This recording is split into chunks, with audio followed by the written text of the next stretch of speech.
Bonjour, j'espère que vous vous portez bien. Aujourd'hui, je vous arrive avec une petite guidance assez rapide et je vous demande est-ce que vous êtes du genre à vous poser des milliers de questions? Sûrement. Je pense que tous ceux qui sont intéressés à ce genre de discours spirituel, on se pose toujours des questions, surtout. Et parfois, oui, c'est positif, mais à un moment donné, je pense qu'on se perd là-dedans. Et je sais que parfois, je m'en pose trop et que je tombe dans des situations qui m'apportent de l'anxiété. Et ça, hier, j'ai pris mon cahier pour canaliser. Ça faisait un petit moment que je ne l'avais pas fait. Et je pense que les guides ont tout de suite été directement touchés à ces questions-là. Alors, je vous lis. Ils ont dit: nous savons que tu te poses beaucoup de questions. Et si tu ne les posais plus, que se passerait-il? As-tu imaginé un monde sans questions? As-tu espéré les résultats du silence?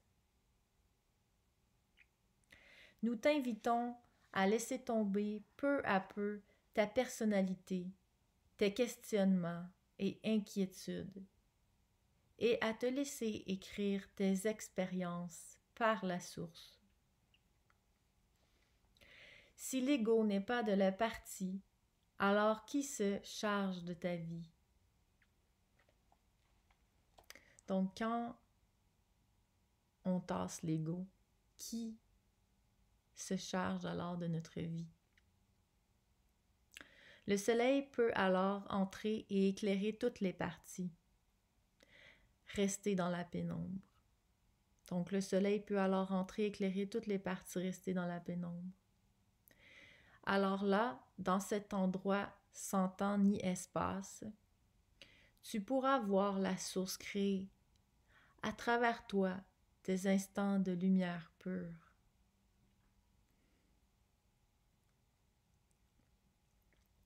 Viendra un moment où il n'y aura que cela. Donc, réponds au scénario avec détachement. Ne regarde plus le personnage en l'autre, mais respire sa présence. Sa présence te dira tout ce que tu as besoin de savoir. Et pour tout, non, et pour ton savoir, les étoiles se retrouvent en symbole à l'éveil. Donc présentement, les étoiles se retrouvent en symbole à l'éveil. Je ne sais pas pour vous, mais j'entends souvent dire ça de plusieurs compagnons de vie en ce moment. Ben, je veux dire des compagnons, des amis que j'ai à travers le monde, qui partagent les mêmes croyances que moi, ou des amis dans le même pays que moi. On a l'impression qu'on se retrouve entre âmes similaires. On, on retrouve enfin le contact avec des gens aux mêmes pensées, aux mêmes désirs. Et c'est de ça qu'il parle. Alors, c'est pourquoi toutes tes rencontres présentes et futures seront teintées de déjà-vu et d'éternité. Et ça, je vais le répéter, je trouve ça très beau. Et pour ton savoir, les étoiles se retrouvent en symbole à l'éveil. C'est pourquoi toutes tes rencontres présentes et futures seront teintées de déjà-vu et d'éternité. Tu les appelles à toi et elles viennent simplement te retrouver, se rappelant de toi.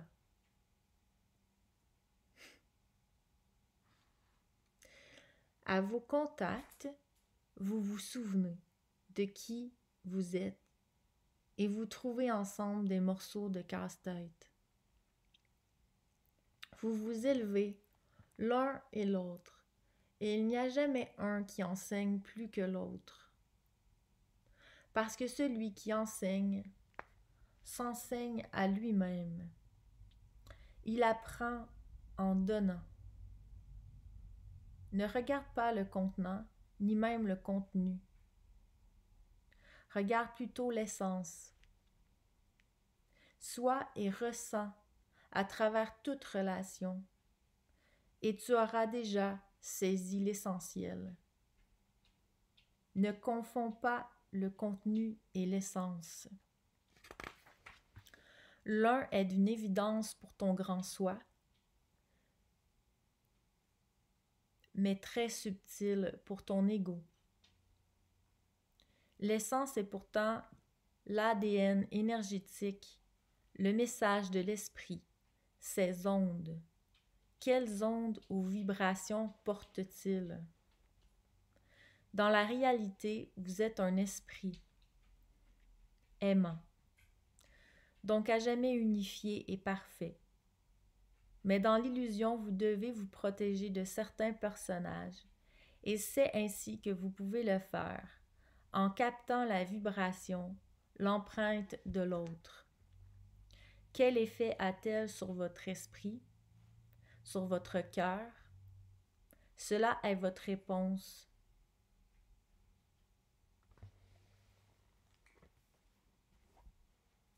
Je vous embrasse. Merci.